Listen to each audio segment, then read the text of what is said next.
Time now to take another look at the newspapers. Here with me reviewing them this morning are broadcaster and journalist Vidisha Mamata and the Chief Executive of International Marketing Partners, Alison Stewart-Allen. So welcome back to both of you. Vidisha, we're kicking off with you this hour, and there's a story that you've seen in The Guardian, a really disturbing story actually, about crowbar attacks in Manchester. Talk us through this.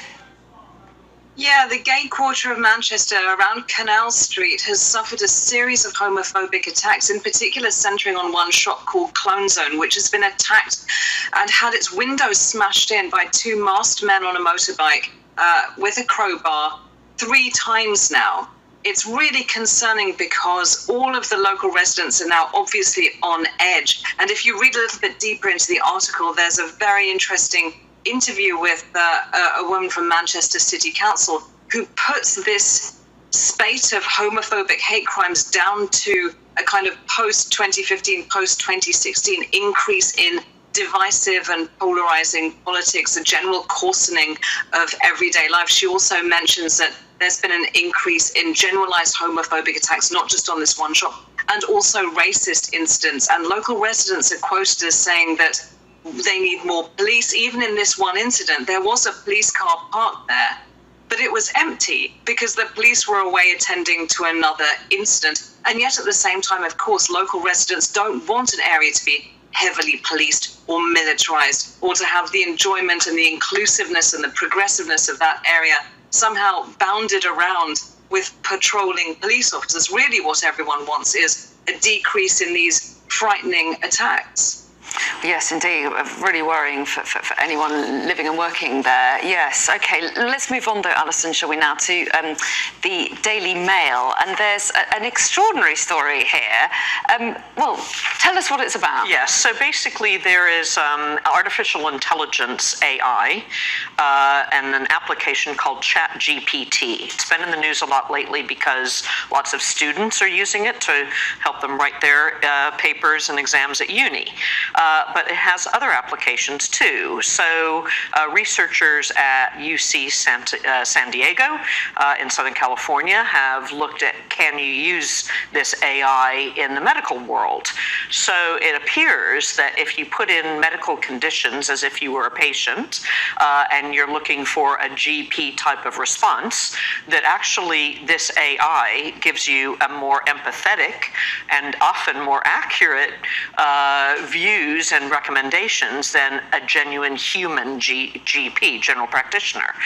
So the implications of this are massive because for busy GPs in the NHS and around the world, I can imagine that they will embrace this technology.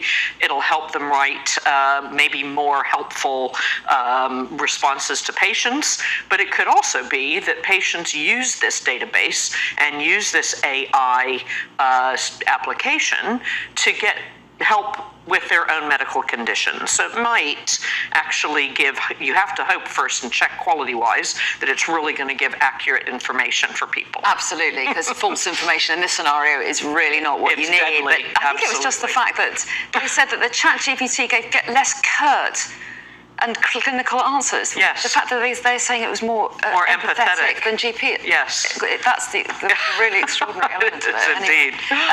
Vidisha, take us to The Guardian. The build-up to the coronation, lots of information coming all the time about the details. The word communal shrug, the words communal shrug, features in the headline here in The Guardian. Talk us through their take on it. When I first saw this, I thought it was a new medieval element which had been added to the coronation ritual, that we're all supposed to give a gigantic shrug. But it's not that. The Guardian have gone out to all of the levelled up regions of the UK and have stopped people on the street, and you've got quotes from locals going, "Nah, I might eat a sandwich instead. I'll be playing snooker. I'll be streaming some other shows instead of watching the coronation." And I love that because full disclosure, I'm covering this for American TV over the next week, and the message we get from viewers is, my God, the pageantry, we love it, the richness, the heritage, the history, the beautiful jewels and gems and the ceremony in the old buildings. And if you actually speak to locals, they'll be doing their weekly shop. But I love the idea of us kind of having a royal seal or a patent on the local shrug as part of the kind of, meh, ceremony about the Queen Consort and the King being anointed. So some people are very excited by all of it. I'm not a monarchist, but I do love history, and I love the idea that the coronation ceremony really dates back 1,000 years, as does much of the regalia.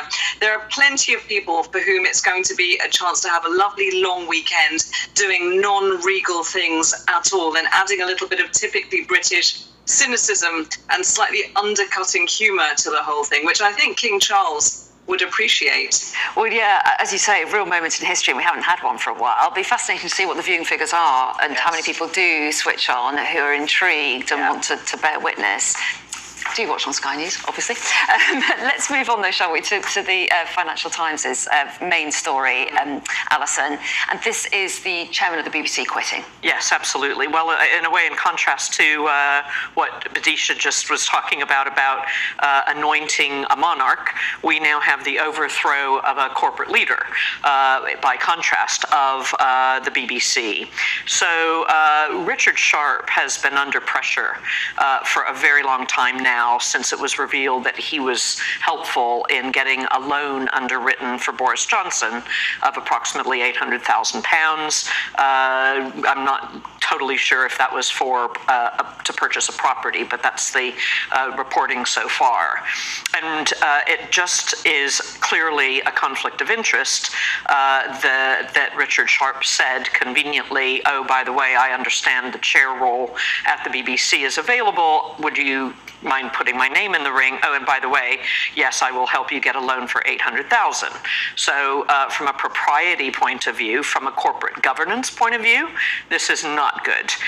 This is what in the private sector is under big scrutiny and would never allow a chair to have that sort of conflict of interest. So similarly, the British public are also very concerned, rightly, as are employees of the BBC, that this is bad news from a governance point of view. So he has now resigned. That's right, and the report said that it created a potential perceived conflict of interest. Very quick word on this, Bidisha. In the Star, they're also covering it as well. I don't think we've got very long, about 30 seconds. Oh, I can cover it in that, because this guy is done and dusted at the Beeb. There's another conflict of interest, which is that he told Boris Johnson that he wanted this job. And then when it came to the time that he sat for his job interview at the committee had been informed, the selection committee had been informed that Richard Sharp was indeed the government's only preferred candidate. So these two big breaches of not announcing your conflict of interest are what really did it for him. And now Gary Lineker's gone. Oh, yeah, I'm so sorry to cut you off. This always happens. I'm so rude, aren't I? Anyway, we are out of time. Lovely to see you both this morning, though. Thanks so much.